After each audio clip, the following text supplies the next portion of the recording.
So hello नमस्कार good morning स्वागत welcome. फिर एक बार हम लोग तैयार हैं आज के सेशन को और आगे ले जाने के लिए। टॉपिक जिसमें हमारी बातचीत चल रही थी वो था हमारा डोमेस्टिक वायलेंस, यानी कि घरेलू हिंसा कानून के बारे में हम लोग क्या करने वाले हैं, चीजों को समझने वाले हैं, ऑब्जर्व करने वाले हैं। वैसे तो हम लोगों ने सेक्शन नंबर 3 यानी कि डोमेस्टिक वायलेंस का बेसिक मतलब क्या होता है वो समझने का प्रयास किया था। प्रीवियस सेशन में मुझे याद है मैंने आप लोगों को एक टास्क भी दिया था। मैंने कहा था कि आप ट्रायल कोर्ट की वेबसाइट पे जाएंगे और जुडिशियल मजिस्ट्रेट की जो जजमेंट होते हैं उनमें से डोमेस्टिक वायलेंस से रिगार्डिंग जो जो ऑर्डर हो रखे हैं वो फाइंड आउट करने का प्रयास करेंगे।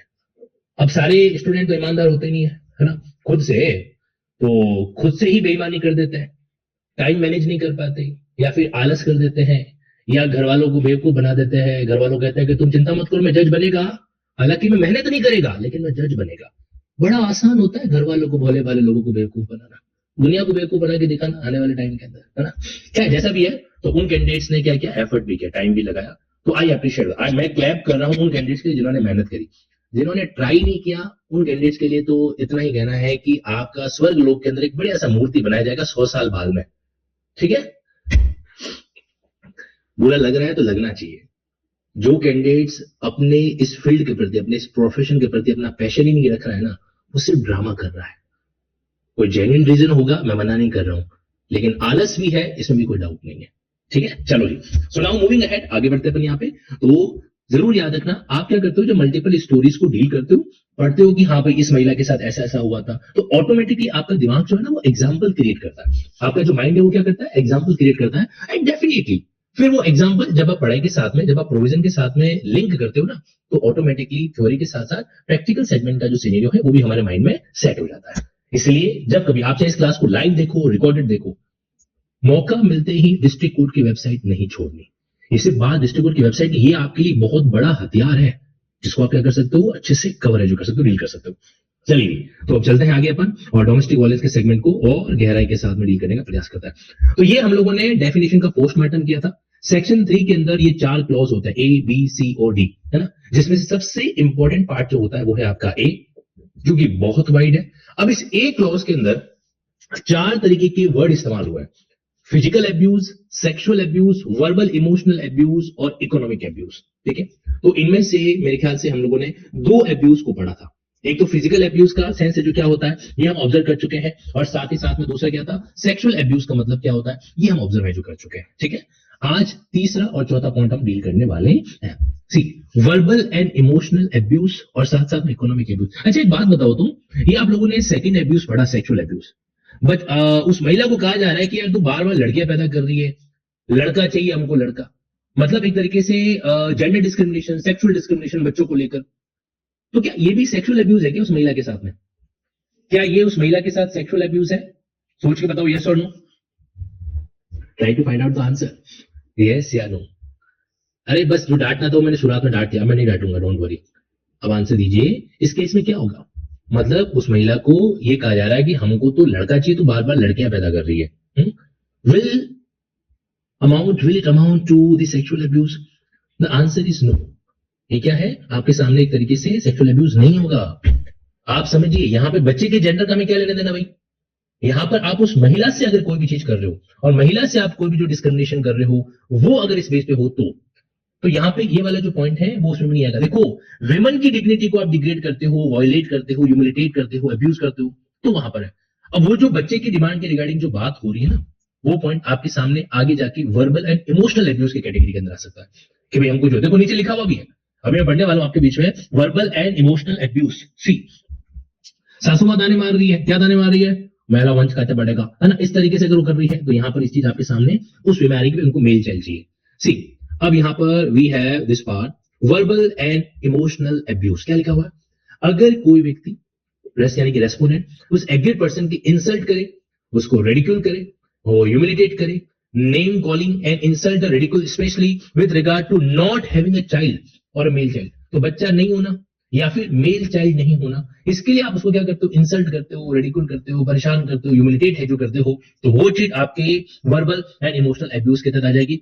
और फोर्थ पार्ट क्या है, रिपीटेड थ्रेट, बार बार धमकी देना कि उसको वो फिजिकल पेन करेंगे to any person in whom the aggrieved person is interested, उस महिला को नहीं, उस तीसरे व्यक्ति को वो क्या करने वाले हैं, फिजिकली टॉर्चर करने वाले हैं या फिजिकली उसको पेन देने वाले हैं, जिसमें वो महिला इंटरेस्टेड है, यानी कि उसका रिलेटिव या और कोई पर्सन, या तेरे बच्चे को मार दूंगा मैं, क्या ये इसमें आ सकता है? अगर एक हस्बैंड वाइफ को ये धमकी दे कि मैं तेरे बच्चे को मार दूंगा, तो क्या ये भी इसके अंदर आ सकता है? हाँ, ये भी इसमें आ सकता है, क्योंकि यहां पर आप जो कर रहे हो वो एक धमकी दे रहे हो किसी ऐसे व्यक्ति को फिजिकल पेन पहुंचाने की जिसमें वो जो विमन है वो इंटरेस्टेड है।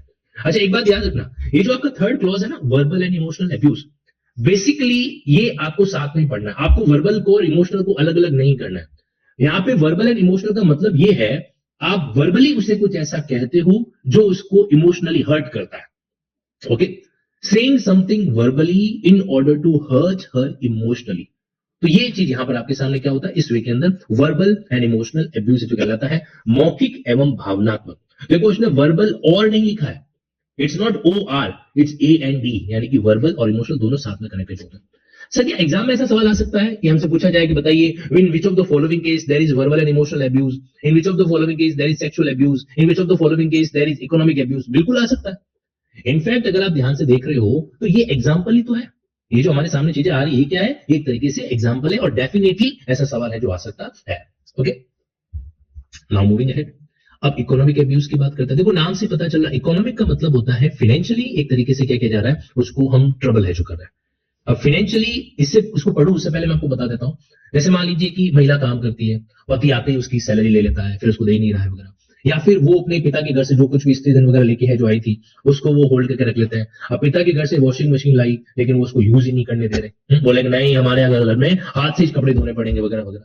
तो ये सारी चीज जो है ना वो एक तरीके से क्या हो जाती है, इस पॉइंट के अंदर कवर होती है। एक बात मैं आप लोगों को कहना चाहता हूं, आप में से अगर कोई कैंडिडेट रिकॉर्डेड नहीं देख रहा है, लाइव देख रहा है और आपके मन का अगर कोई ऐसा कोई डाउट वगैरह है भी, तो मुझे इंसिस्ट मत करो कि मैं आपके डाउट को पहले प्रायोरिटी दूं और क्लास को जो है सेकेंडरी रखूं, नहीं ऐसा मैं नहीं करूंगा। क्या होता है कि लाइव कैंडिडेट, इस वकालत की फील्ड को डील करने वाले में से 20% कैंडिडेट लाइव देख पाता है और लगभग 80% कैंडिडेट इसको रिकॉर्डेड देखते हैं।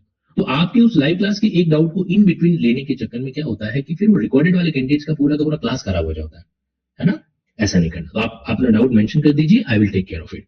चलो आगे बढ़ते अपन यहाँ पे इकोनॉमिक अब्यूज, अब हमें इसको डिटेल में समझना है। अक्सर एग्जाम में ये देखा गया है कि इकोनॉमिक अब्यूज जो है वो ज्यादा कॉम्प्लिकेशन है जो क्रिएट कर देता है आइडेंटिफाई करने के अंदर। नाउ सी, अब यहाँ पे क्या लिखा हुआ, पहला पॉइंट आपके सामने, ए डेप्रिवेशन ऑफ ऑल और एनी इकोनॉमिक और फाइनेंशियल रिसोर्सेस, मतलब क्या करना, डिप्राइव करना। डिप्राइव करने का मतलब होता है उसको वंचित कर देना, उसको वो चीज अवेलेबल नहीं करवाना। तो डिप्राइव ऑफ ऑल और एनी इकोनॉमिक और फाइनेंशियल रिसोर्सेज, उसके पास जो भी फाइनेंशियल रिसोर्सेज या इकोनॉमिक रिसोर्सेज है उससे उसको डिप्राइव करना। To which the aggrieved person is entitle, जैसे आप लोगों ने देखा होगा अक्सर ऐसा होता है कि शादी हो गया, अब शादी के बाद में जो है क्या किया जा रहा है, वो सासू माँ बहू रानी के गहने लेके रख देती है। सासू माँ क्या कर देती है, बहू रानी के गहने लेके रख देती है। तो ये कैसा हो जाएगा, क्या ये एक तरीके से मतलब इकोनॉमिक अब्यूज है? हाँ, ये इकोनॉमिक अब्यूज है। वो गहने उसकी पर्सनल प्रॉपर्टी है, आप उसको जबरदस्ती इस तरीके से लेके रख रहे हो या उसको वापस नहीं दे रहे हो। हाँ, सेफ कस्टडी एक अलग चीज है, सासू माँ के पास में तिजोरी है, वहां पे सेफ कस्टडी में रखवा दिया, वो एक अलग चीज है, ठीक है, लेकिन जबरदस्ती लेके रख देना ये गलत हो जाता है। अक्सर आप लोगों ने देखा होगा कि कई बार जैसे है ना कि जो सासू माँ होती है वो बारात में नहीं जाती है। ध्यान से सुनना, आपको एक रियलिटी वाला इंसिडेंट सुना रहा हूँ। सासू माँ जो है वो बारात में नहीं जाती है, ठीक है, वो घर पे बहू रानी का इंतजार करती है। अब जैसे ही बहू रानी आई तो वो क्या करती है, चेक करती है कि भाई हमने जितना गहना चढ़ाया था, मैं आपको बहुत ही रियलिटी की बात बता रहा हूँ, सासू माँ आते क्या चेक करती है कि हमने जितना गहना चढ़ाया था वो सारा का सारा है कि नहीं है, हार है कि नहीं है, कान के क्या बोलते हैं उसको, इयरिंग्स है कि नहीं है, ये नोज पिन ऐसा कुछ वो है कि नहीं वगैरह वगैरह, ये वो है, मतलब सारा चेक करती है। अभी सुनने में बड़ा अजीब लगता होगा ना, कैसे थोड़ा ना होता है। मैं आपको एक बात बताना चाहता हूँ, कई ऐसी शादियां अटेंड करी है जिसमें दो चीजें देखने को मिली है। पहली चीज तो ये कि जैसे लड़के वाले क्या करते हैं, गहना दिखाते हैं, हाँ, तो गहना इतना महंगा हो गया है, 2025 की लेटेस्ट शादी की बात कर रहा हूं मैं, तो गहना इतना महंगा हो गया है कि सारे मेहमानों के बीच में उस गहने को दिखाएंगे और ऐसे दिखाएंगे कि बस दिखा के फटाफट फटाफट बंद कर दो, कहीं कोई ले ना ले। मतलब कि आप उसको बताने से ज्यादा छुपाने में इंटरेस्टेड वगैरह। तो लोगों ने नया ट्रेंड निकाला, अब लोगों ने क्या करते पता है, लोग बॉक्स मंगवाते हैं, वो क्या बोलते हैं, डिस्प्ले बॉक्स। उस डिस्प्ले बॉक्स के ऊपर टफन ग्लास होता है, ठीक है, उसके नीचे इस तरीके से वो गहने रखे जाते हैं कि भाई जिसको भी देखने हैं कि लड़के वालों ने क्या गहने चढ़ाए या लड़की वालों ने क्या क्या किया, तो वो आप उसमें वहां जाके देख सकते हो एक बार। हल्दी की रस्म के टाइम ऐसा होता है ना, आप लोगों को नहीं पता, ऐसा होता है।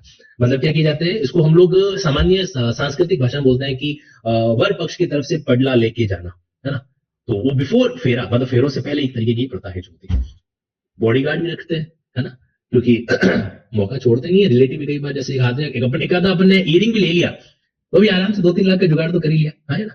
क्या, अरे हाँ, वही जब हल्दी शादी एक साथ करते हो तो वहां पे रखवा देते हैं, नहीं उसके बाद की बात है जो कर रहा हूँ यहाँ पर मैं।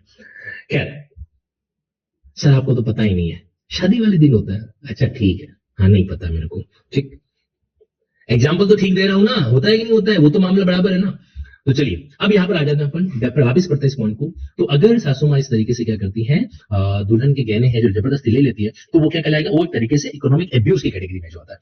अब जरा आगे पढ़ो, तो डिप्राइवेशन ऑफ ऑल और एनी इकोनॉमिक, या तो सारे या कोई, सारे के सारे फाइनेंशियल सोर्सेज या कोई भी economic sources, to which the aggrieved person is entitled under any law और custom, whether payable under an order of court or otherwise, or which the agreed person require out of necessity, या फिर जो जरूरत के हिसाब से उसको आवश्यकता है, including but not limited to household necessity, जो घर की जरूरत पूरी करने वाली चीजें, चूल्हा चौका वगैरह कुछ भी हो, for her and her children, if any स्त्री धन प्रॉपर्टी, स्त्री धन या प्रॉपर्टी या जॉइंटली या separately owned by the agreed person, payment of rental related to the shared household and maintenance.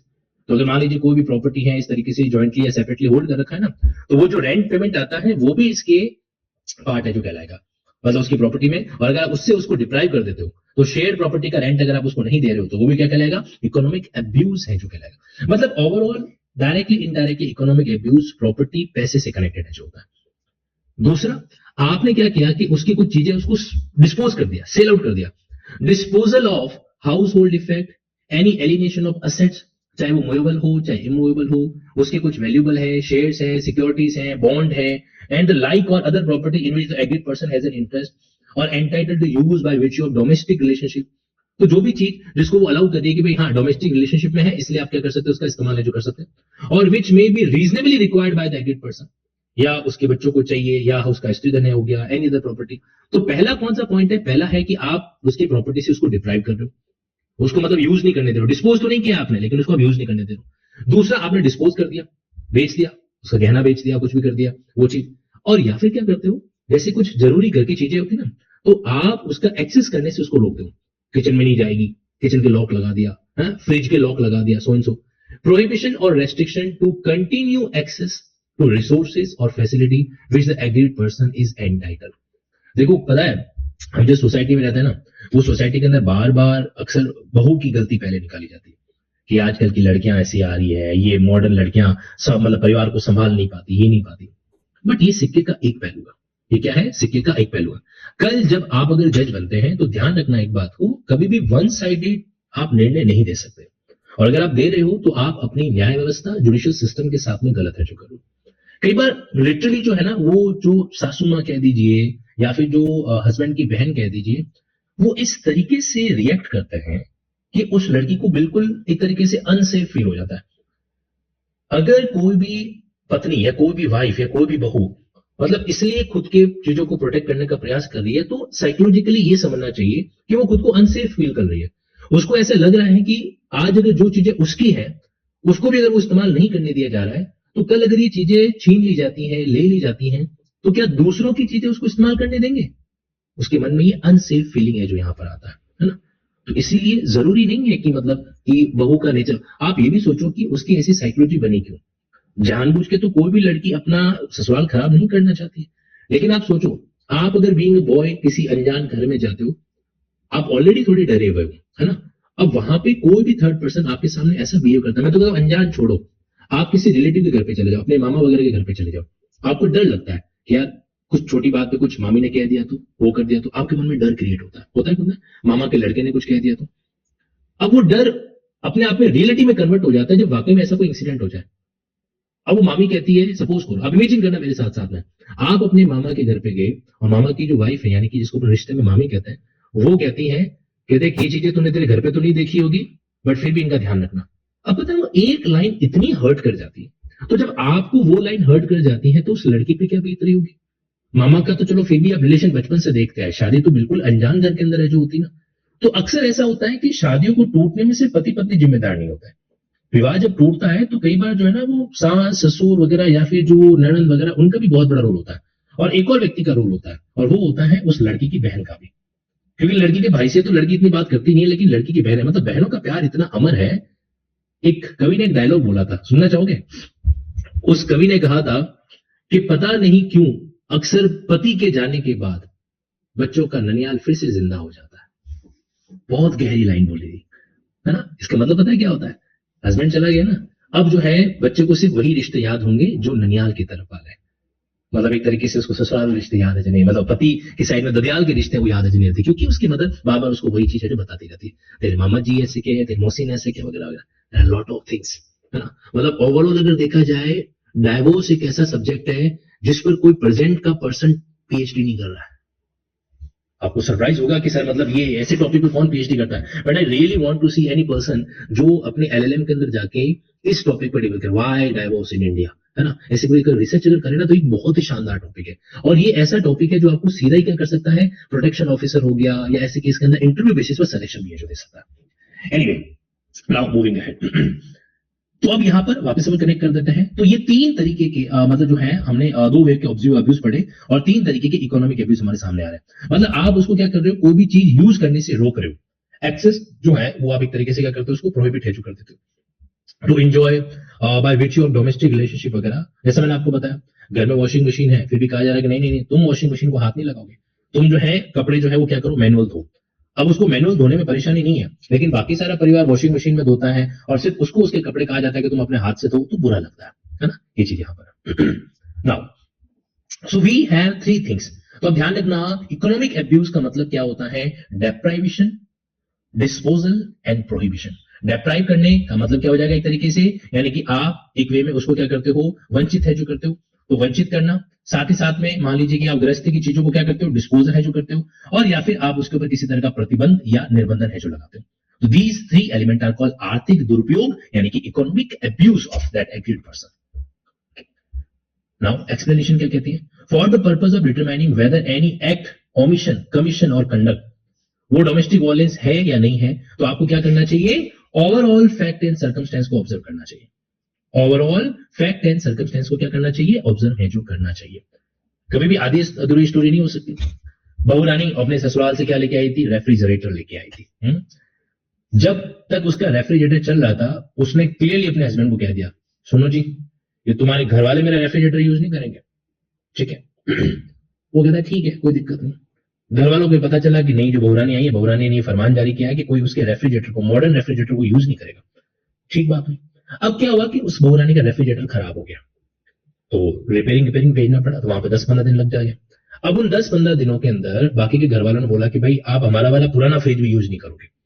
ससुराल वालों ने अपना वो गुस्सा निकाला जो पहले बहुरानी ने स्टार्ट किया था।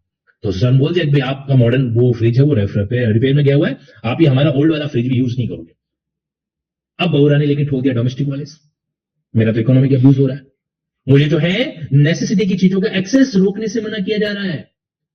अब मुझे बताओ, अब आप खाली बहुरानी की वो आंख में आंसू देख के बोलोगे हाँ हाँ नहीं नहीं सही बात है, आदेश दिया जाता है कि इसको इसका एक्सेस दिया जाए? नहीं, सर्कमस्टेंसेस को ऑब्जर्व करो, पूरा सर्कमस्टेंसेस क्या कहता है, overall fact of the story है जो क्या होता है।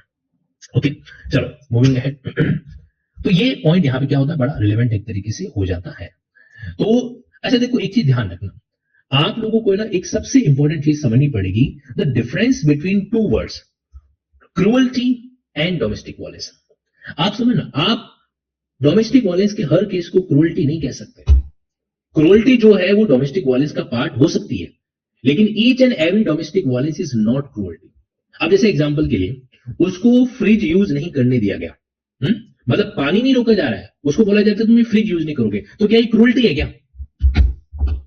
आप लोग सोच के बताओ, whether it will amount to cruelty. Fridge use नहीं करने देना।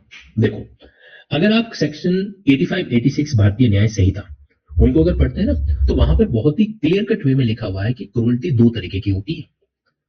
पहली क्रूअल्टी जिसमें मतलब आप क्या करते हो, सामने वाले व्यक्ति को मजबूर कर देते हो कि वो अपनी जिंदगी खत्म करते हो, एक तरीके से उसका इस वे में हैरेसमेंट है जो करते हो। और दूसरी वाली क्रूअल्टी जिसमें आप डॉवरी की डिमांड करते हो। तो अगर इन दोनों में से कोई भी चीज अगर आप नहीं कर रहे हो ना, तो फिर वो क्रूअल्टी में नहीं आता। तो डोमेस्टिक वायलेंस एक वाइड टर्म है। डोमेस्टिक वायलेंस जो है ना एक वाइड टर्म है, और इसमें से कुछ चीजें क्रूरल्टी के अंदर हो सकती है, जैसे फिजिकल एब्यूज कर दिया, ये क्रूरल्टी हो सकती है, उसमें के अंदर मामला है जो आ सकता है, ठीक है। सेक्सुअल एब्यूज है जो कर दिया, ये क्रूरल्टी है जो हो सकती है। लेकिन जो ये चीज आ रहा है ना इकोनॉमिक एब्यूज वाला, इस पॉइंट को लेकर, और अगर कोई डॉवरी की डिमांड नहीं कर रहे हैं तो फिर नहीं आएगा, तो फिर इसके अंदर है जो एप्लीकेबल नहीं हो जाएगा, फिर तो मतलब हर चीज में क्रूरल्टी हो जाएगा मामला ही। लेकिन यहाँ पे ध्यान रखना है, चीजें नेसेसिटी की होनी चाहिए। जैसे मान लो कि बहू को बोल रहा है कि नहीं ये घर तो ससुर जी का है, हम तुमको यहाँ पे नहीं रहने दे सकते, तुमको रात को बाहर ही रहना पड़ेगा, ये क्रूरल्टी है। अभी क्या हो गया, क्रूरल्टी है जो हो गया। नाउ मूविंग है, तो ये होता है आपका बेसिकली डोमेस्टिक वायलेंस का पूरा क्राइटेरिया, ठीक है। तो ध्यान रखना, इस डोमेस्टिक वायलेंस में कई सारी ऐसी चीजें हैं जो बहुत बहुत एक तरीके से रिलेवेंट है जो होती है, और आपको उस पॉइंट ऑफ व्यू को लेकर इसे जरूर दिमाग के अंदर रखना है। तो यहाँ पर मैं आपको क्लियर कर देता हूं कि अगर आप इसको एक डायग्रामेटिक स्ट्रक्चर में कन्वर्ट करना चाहें तो कैसे करेंगे। सी यहां पर सबसे पहले हम लिख लेते हैं डोमेस्टिक वायलेंस। डोमेस्टिक वायलेंस, तो बेसिकली क्या हो रहा है कि ये जो आपका सेक्शन नंबर 3 है, ये डोमेस्टिक वायलेंस की परिभाषा को 4 भागों में डिवाइड करता है, लेकिन हम लोग जो है उसको 3 भागों में डिवाइड करेंगे, 4 में नहीं करेंगे। देखते जाओ, 1, 2 एंड 3। तो पहला जो आपके सामने क्लॉज ए आ रहा है, ये क्लॉज ए फर्दर क्या होता है, डिवाइड है जो होता है कितने पार्ट में। तो जब आप इस परिभाषा को पढ़ रहे थे तो हार्म करना, इंजरी करना, एंडेंजर करना, ठीक है, और फिर लास्ट में लिखेंगे अपन एब्यूज है जो कॉज करना। तो यहाँ पे 4 चीजें एक तरीके से आपको देखने को मिलेगी। पहला है कि क्या किया जा रहा है, हार्म कॉज करना, नुकसान पहुंचाना एक तरीके से। दूसरा कौन सा हो जाएगा, इंजरी पहुंचाना। तीसरा कौन सा हो जाएगा, तो तीसरा यहाँ पे जो वर्ड आएगा वो इस तरीके से है, that is called danger create करना। अब ये जो डेंजर है वो किस किस को हो सकता है, अब ये जो डेंजर है तो यहाँ पर इन्होंने कितने वर्ड्स लिखे हुए हैं, यहाँ पे लिखे हुए हैं एक तरीके से टोटल 5 डेंजर हो गए, हेल्थ, सेफ्टी, लाइफ, लिंग और उसका वेलबींग, ठीक है। तो 5 बातें यहाँ पर आपके सामने एप्लीकेबल हो जाएगी। लाइफ, सेफ्टी, या पॉइंट यहाँ पे लिख दीजिएगा, लाइफ, सेफ्टी, या फिर उसके शरीर का अंग वगैरह, या फिर उसकी हेल्थ वगैरह, है ना, हेल्थ, या फिर उसका वेलबींग, ये 5 आप यहां पे मेंशन है जो कर सकते हैं। फिर आपके चौथा पार्ट आता है दैट इज कॉल्ड एब्यूज, दुरुपयोग है जो करना। अब ये एब्यूज कितने तरह का हो जाएगा, तो एब्यूज हो जाएगा 4 तरीके का। कौन कौन सा, number 1 physical abuse, number 2 sexual abuse, number 3 verbal and emotional abuse, verbal and emotional abuse ये हो जाएगा। और लास्ट में क्या था, इकोनॉमिक एब्यूज, लास्ट में आपको दे रखा है इकोनॉमिक एब्यूज। तो 4 तरीके के दुरुपयोग हो जाएंगे। ये है सिर्फ आपका clause number A, clause A.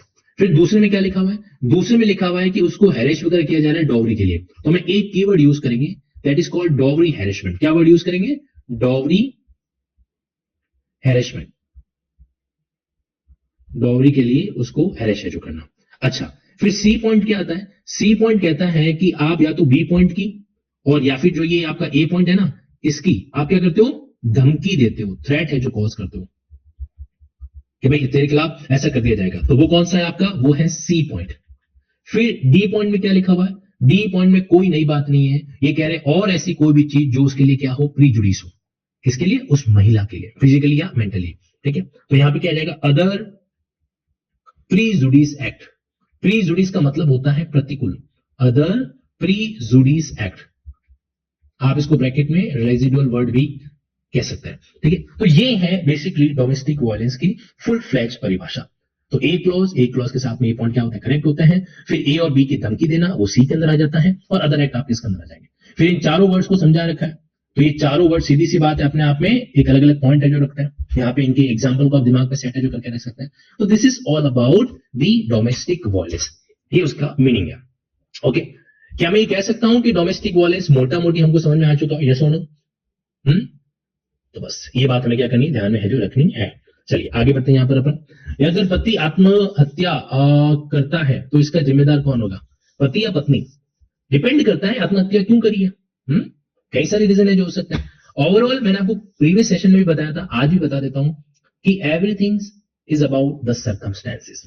Domestic violence कभी भी कोई स्ट्रेट फॉरवर्ड आंसर है जो नहीं आ सकता, उसका देखना पड़ेगा सिचुएशन को, वाकई में डोमेस्टिक वायलेंस बनता है कि नहीं बनता है। ओके सी, तो ये केस हो गया। अब हम आगे बढ़ते हैं, जो दूसरे पॉइंट उनको समझेंगे। यानी कि पहले मैं आपको इन सेक्शन 4 वगैरह पे नहीं लेके जाऊंगा, पहले मैं आपको सीधा का सीधा सेक्शन नंबर 12 पे लेके जाऊंगा। वहां पर जैसे जैसे कैरेक्टर आते जाएंगे वैसे वैसे हम समझते जाएंगे। तो चैप्टर नंबर 3 जो है वो एक बार के लिए पोस्टपोन किया जाएगा, ठीक है। आप सीधा आ जाओ चैप्टर नंबर 4 पे। ये रहा हमारे पास में chapter number 4, and now try to understand it. अब जरा इसको समझने का कोशिश करना, क्योंकि यहां से हमारी मेन प्रोसीजर स्टार्ट हो रही है। हमने बेसिकली समझ लिया है कि भाई इतने अलग अलग कैरेक्टर होता है, पुलिस होता है, प्रोटेक्शन ऑफिसर होता है, सर्विस प्रोवाइडर होता है, मेडिकल फैसिलिटीज है जो होती है, मजिस्ट्रेट है जो होता है, एग्रीड पर्सन होता है। मोटा मोटी हम लोगों ने चीजों को ऑब्जर्व कर लिया। अब जरा इस सेक्शन नंबर 12 को स्टेप बाय स्टेप ऑब्जर्व करने का प्रयास करते हैं, ठीक है। इससे पहले आप अपने माइंड में एक एग्जाम्पल लीजिए।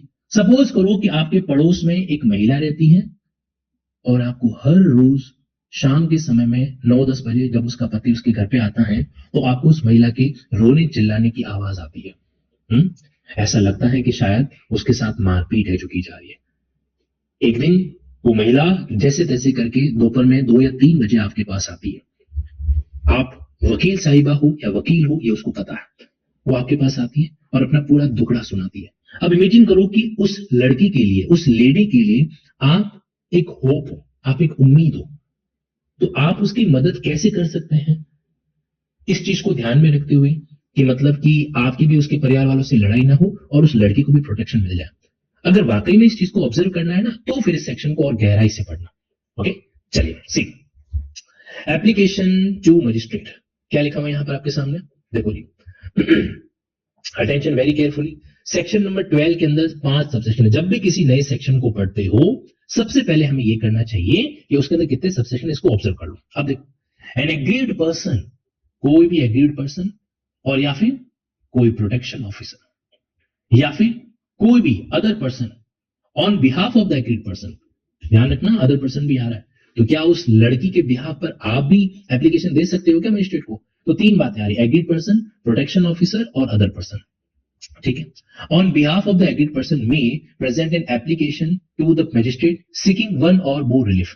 तो ये जो सबसेक्शन 1 है ना, ये आपको एक और सवाल का आंसर दे रहा है कि वो कैन बी एप्लीकेंट। कौन जो है एप्लीकेंट हो सकता है? वो कैन बी एप्लीकेंट। तो ध्यान रखना 3 लोगों का जिक्र किया गया यहां पे, एग्रीड पर्सन खुद, या प्रोटेक्शन ऑफिसर, या कोई भी अन्य पर्सन, ठीक है। प्रोवाइडेड दैट, ये जो अच्छा रिलीफ कौन कौन सी बात हो रही है तो हम लोगों ने कल देखा था। रिलीफ के अंदर residence order, protection order, monetary benefit order, compensation order, custody order, है ना। तो वो सारे पॉइंट यहां पे है। तो कौन सा रिलीफ ग्रांट करना है कि नहीं करना है? Provided that before passing an order on such application, magistrate कौन सी रिपोर्ट को कंसीडर करेगा? Domestic incident report, DIR। इसके आगे लिख लीजिए DIR, जो कहां से रिसीव होती है? 2 लोगों से, या तो प्रोटेक्शन ऑफिसर से उसको प्राप्त होगी और या फिर सर्विस प्रोवाइडर से प्राप्त होगी। डोमेस्टिक इंसिडेंट रिपोर्ट मतलब मान लीजिए कि प्रोटेक्शन ऑफिसर को आपने बताया कि भाई ऐसा ऐसा उस महिला के साथ में हो रहा है। प्रोटेक्शन ऑफिसर उस महिला के घर पे जाएगा, पता करेगा, आस पड़ोस से पूछेगा और उसके अकॉर्डिंग रिपोर्ट है जो बनाएगा। तो मजिस्ट्रेट अपना कोई भी ऑर्डर देने से पहले उस रिपोर्ट को क्या करेगा? कंसिडर है जो करेगा। तो आपसे एग्जाम का सवाल पूछा जा सकता है कि DIR रिपोर्ट कौन प्रिपेयर करेगा या किससे रिसीव की जाती है? तो आपका आंसर क्या होगा? प्रोटेक्शन ऑफिसर और सर्विस प्रोवाइडर। अच्छा मेरे को फटाफट बताओ कौन सा सेक्शन है जो सर्विस प्रोवाइडर के बारे में डील करता है? कौन सा सेक्शन सर्विस प्रोवाइडर के बारे में डील करता है? SP। और कौन सा सेक्शन प्रोटेक्शन ऑफिसर के बारे में डील करता है? ये हम लोगों ने इंडेक्स डिस्कस करते समय अच्छे से ऑब्जर्व किया था। अगर याद नहीं आ रहा है तो फटाफट इंडेक्स जाके देख लो। और तो कोई ऑप्शन हो नहीं सकता वहां पे। देखो कोशिश ये करो कि आप सेक्शंस वाली चीजों को लर्न कर सको। तो यहां पर आपके बीच में क्या आता है कि भाई सर्विस प्रोवाइडर सेक्शन नंबर 10 आपके हो जाएगा, और आपके प्रोटेक्शन ऑफिसर के 1 नहीं 3 सेक्शन थे। अपॉइंटमेंट कहां पे होता है, ड्यूटी कहां पर होती है, वगैरह वगैरह। तो सेक्शन 4 हो गया, 8 हो गया, 9 हो गया, वो उस पॉइंट से क्या होता है कनेक्ट है जो होते हैं। तो बार बार ऐसा लर्न करने का प्रयास है जो हमें करना चाहिए, ठीक है। तो सर्विस प्रोवाइडर लिखते ही आप साइड में ब्रैकेट में क्या लिख सकते हो? सेक्शन 10, ठीक है। और यहाँ पे क्या लिख सकते हो? सेक्शन 8, जो भी इसको फॉन्ट किया जाता है। चलो ठीक है, सबसेक्शन 1 हमको समझ में आ गया। नाउ सी, जो रिलीफ मांगा जा रहा है ना सबसेक्शन 1 के अंदर, इसमें आप क्या शामिल कर सकते हो? May include a relief for the issuance of an order for the payment of compensation और damages without prejudice to the right of such person to institute a suit for compensation. मतलब कि इसमें कंपेंसेशन भी मांगा जा सकता है। अब ये नहीं भी कहता तो भी आप आगे जाके देखोगे तो कंपेंसेशन का ऑर्डर दे रखा है। तो ये कह रहा है कि भाई आप रिलीफ में कंपेंसेशन भी इंक्लूड कर सकते हो। तो यहां पर आप साइड में इसकी कीवर्ड लिख लीजिए, रिलीफ में इंक्लूड कंपेंसेशन। कंपेंसेशन मतलब जो आपको क्षति पहुंची है उसके बदले में मुआवजा, प्रतिकर, ठीक है। For the injury cause by the act of domestic violence as compensation for damages, जो भी है वो आप क्लेम कर सकते हो। अच्छा, आपने कंपेंसेशन क्लेम कर दिए तो अब आप अलग से सूट फाइल नहीं कर सकते क्या, जो आपको नुकसान हुआ है? बिल्कुल कर सकते हो। यहां पे एक शब्द लिखा हुआ है, अगर आपने ध्यान दिया हो तो यहां पे शब्द लिखा हुआ है without prejudice to the right of such person to institute a suit for compensation. मतलब आप इस कानून में जो कंपेंसेशन क्लेम कर रहे हो, इससे ये नहीं है कि आप फिर दूसरे वाले किसी सिविल सूट को फाइल ही नहीं कर सकते, आप सेपरेट सूट भी फाइल कर पाओगे। हाँ, वो बात अलग है कि उस दूसरे सूट को डिसाइड करते समय कोर्ट ये देखेगा कि आपको डोमेस्टिक वायलेंस के तहत भी कुछ अमाउंट कंपेंसेशन के रूप में मिला है। ओके, चलो इस प्रोविजन को बाद में पढ़ेंगे, पहले आप सबसेक्शन 3 पे आओ। ये जो भी एप्लीकेशन आप जो है पेश कर रहे हो वो उस फॉर्मेट में होनी चाहिए या एक तरीके से उस पर्टिकुलर में होनी चाहिए जो भी आपको प्रेस्क्राइब की जाए। यानी कि यहां पर बात की जाती है as per rule. Domestic violence के बाकायदा रूल्स भी बने हुए हैं, और आपको याद हो तो मैंने प्रीवियस क्लास में आपको एक बार होमवर्क भी दिया था कि आप डोमेस्टिक वायलेंस रूल्स के बारे में पता करेंगे, और आप में से कुछ कैंडिडेट ने किया भी था। तो यहां पे आप लिख लीजिए एप्लीकेशन फॉर्मेट। सब सेक्शन 3 के पास हेडिंग क्या लिखेंगे, एप्लीकेशन का फॉर्मेट क्या होगा, किस फॉर्मेट में आप उसको अप्लाई करोगे, तो एज पर रूल्स उसको प्रेस्क्राइब किया जाता है।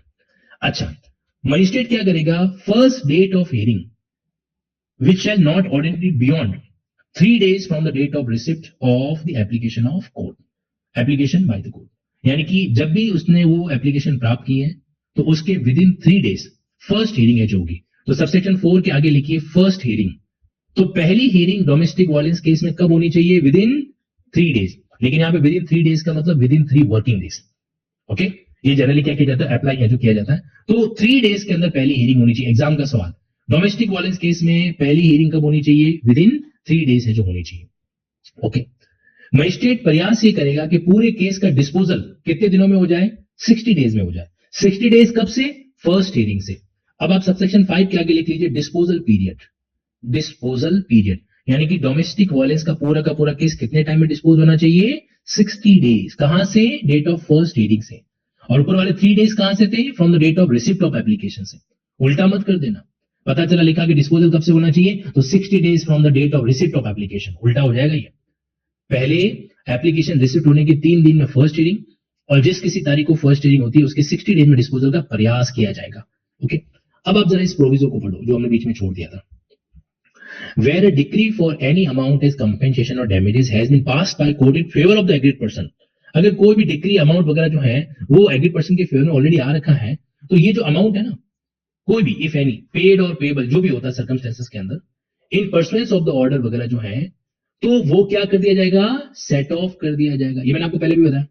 डोमेस्टिक वाले से मान लीजिए 15,000 कंपेंसेशन का ऑर्डर हो गया, अब उस लेडी ने एक सिविल सूट भी फाइल कर रखा है, तो सिविल सूट में जो कंपेंसेशन दिया जाएगा ना, उसमें से इस अमाउंट को अपन क्या कर देंगे, लेस कर देंगे। ठीक है, सेट ऑफ कर दिया जाएगा against the amount payable under such decree, and the decree shall notwithstanding anything contained in the CPC or any other law be executable for the balance amount। मतलब देखो, कभी भी आपको है ना डबल बेनिफिट नहीं दिया जाएगा। आप सोच रहे हो कि अलग अलग कानून है तो सिविल बेनिफिट यहां से भी ले ले और यहां से भी ले ले, नहीं, तो सेट ऑफ का नियम है। तो आप यहां पे लिख लीजिए सेट ऑफ। तो यहां पे जो आपको डिक्री के अंदर अमाउंट मिला है ना, उसको अपन क्या कर देंगे, सेट ऑफ है जो कर देंगे। अब एक चीज आप लोगों ने नोटिस करी, ये जो सबसेक्शन 12 है इसके हर एक पार्ट का मैंने कीवर्ड लिखा है, कैन यू सी दैट। अब जो मैं कहने जा रहा हूं बहुत ध्यान से सुनना। पता है, जब हम तैयारी करते हैं और जब हमारा एग्जाम का रिवीजन करता है, तो एग्जाम का रिवीजन करते समय हमारे पास इतना टाइम नहीं होता कि आप एक एक वर्ड को पढ़ सकें। ऐसे केस के अंदर जब हम इस तरीके से अपने बेरेट में कीवर्ड को मेंशन कर देते हैं कि भाई इस पैराग्राफ के अंदर ये चीज है जो दे रखी है, और एक बार उसको आप समझ लेते हैं, तो रिवीजन करते समय जैसे ही आप कीवर्ड देखोगे ना, आप तुरंत पकड़ लोगे कि इसके अंदर है क्या। और फिर वही लाइन है जिसको समझने में आपको 1 मिनट लगता है, बड़ी मुश्किल से आपको 10 सेकंड लगेंगे। तो इस तरीके के कीवर्ड लिखने का सबसे बड़ा फायदा यह होता है कि आप खुद को प्रिपेयर कर पाते हो एक बेटर रिवीजन के लिए। एक छोटा सा चीज शेयर करूं मैं आपको। पता है, एग्जाम को अगर 6 महीने हैं तो हम तैयारी ऐसे करते हैं कि लास्ट के 1 महीने में अपन क्या क्या पढ़ेंगे। लास्ट के 1 महीने में क्या पढ़ना है इसकी तैयारी हम 6 महीने पहले से करते हैं। अब 1 महीना बचा है। अब आप 1 महीने में तैयारी वो करते हो कि लास्ट के 7 डेज के अंदर आपको क्या क्या पढ़ना है। मतलब आप जो है ना अपना एक सिलेबस, कभी आप खुद को सेल्फ ऑब्जर्व करना एज ए स्टूडेंट, तो मैं जो कह रहा हूं वो चीज आपको रियलाइज होगी। 6 महीने पहले इस तरीके से प्रिपेयर करते हैं कि भाई हमें लास्ट के 1 मंथ के अंदर क्या पढ़ना है। 1 मंथ पहले ये प्रिपेयर करते हैं कि लास्ट के 7 डेज के अंदर क्या पढ़ना है। और यहां तक कि लास्ट के 7 डेज के अंदर भी हम ये प्रिपेयर करते हैं कि एग्जाम से आखिरी दिन क्या पढ़ना है, और एग्जाम के आखिरी दिन भी ये प्रिपेयर करते हैं कि सुबह जल्दी उठ के क्या पढ़ना है। क्या ऐसा होता है किसी के साथ, या मैं ही पागल था जो ऐसे पढ़ा करता था? आप में से किसी के साथ ऐसा होता है कि आप पढ़ाई करते समय ये दिमाग लगाते हो कि अच्छा हाँ ये मेरे को सुबह रीड आउट करना है वगैरह वगैरह, इसको मैं क्विकली रिकॉल कर दूंगा मॉर्निंग के अंदर, है ना? ऐसा होता है? मतलब मेरे जैसे पागल बहुत सारे यहाँ पे। चलिए ठीक है, ओके। तो इट्स ह्यूमन नेचर। अपने ह्यूमन नेचर को हमें हमेशा क्या करना चाहिए, प्रायोरिटी पे रखना चाहिए। आप उसको इग्नोर नहीं कर सकते, ठीक है? चलिए जी, तो ये आपका सेक्शन नंबर 12 है। और मैं आपको फिर से कह रहा हूं, अब थोड़ा खुद के अंदर के बच्चे को बाहर निकाल दो। चल मेरे को अलग से नोट्स भी बनाने हैं ना, नोट्स बनाना ही है तो ज्यादा से ज्यादा डायग्रामेटिक बनाओ। इसके अलावा अगर आप बेरेट की लैंग्वेज को एज इट इज लिख लिख के नोट्स बनाने का प्रयास कर रहे हो ना, तो सर आप अपना समय खराब कर रहे हो। आपके पास एक स्टैंडर्ड बेरेट है। यूपीएससी वाले लोग कैंडिडेट से आप पूछते हो कि भाई क्या करना चाहिए, वो कहते हैं बढ़िया बढ़िया नोट्स बनाओ। अरे उन बेचारों के पास बेरेट थोड़े ना है। हम अमीर लोग हैं इस मामले के अंदर। अमीर क्यों है? क्योंकि अपने पास बेरेट है, हमारे पास एटलीस्ट एक स्टैंडर्ड चीज है ना? तो आप क्या करो, उस स्टैंडर्ड चीज को सिंप्लीफाई करो। सिंप्लीफाई करने के लिए आप डायग्रामेटिक नोट्स जरूर बनाओ, लेकिन वो जो टेक्सचुअल नोट्स बनाने की जो आदत है ना, मैं उसको बिल्कुल भी जस्टिफाई नहीं करता। क्योंकि आप जितना भी बनाओगे वो नोट्स उल्टा बेड़ा गर्क कर देते हैं। कैसे कर देते हैं? क्योंकि आपने सेक्शन 12 के नोट्स बनाए, तो आपका प्रयास ये रहेगा कि आप सेक्शन 12 को जितना कम से कम हो सके उतना मेंशन करोगे, और कम से कम करने के चक्कर में कुछ ना कुछ कीवर्ड मिस कर जाओगे। तो इसका इलाज ये है कि आप बेरेट को कीवर्ड के साथ वहां पे मेंशन कर दो, और प्लस जो इंपॉर्टेंट चीज है उसको हाईलाइट कर दो। अब जैसे यहाँ पे इंपॉर्टेंट चीज कौन कौन सी है, 3 डेज 60 डेज, है ना? तो ये इंपॉर्टेंट हो गया ना, इसको आप क्या कर दीजिए, हाईलाइट है जो कर दीजिए। तो वो हमारे लिए क्या करता है, मायने रखता है। ओके जी, चलिए तो आज हम लोग सिर्फ क्या करेंगे, एप्लीकेशन ही फाइल करेंगे। एप्लीकेशन के बाद में आगे क्या होता है इसको जानने के लिए आप जुड़े हुए रहिए लिंकिंग लॉ के अगले एपिसोड की ओर। ठीक है, चलो, thank you so much, take care, tata, bye bye.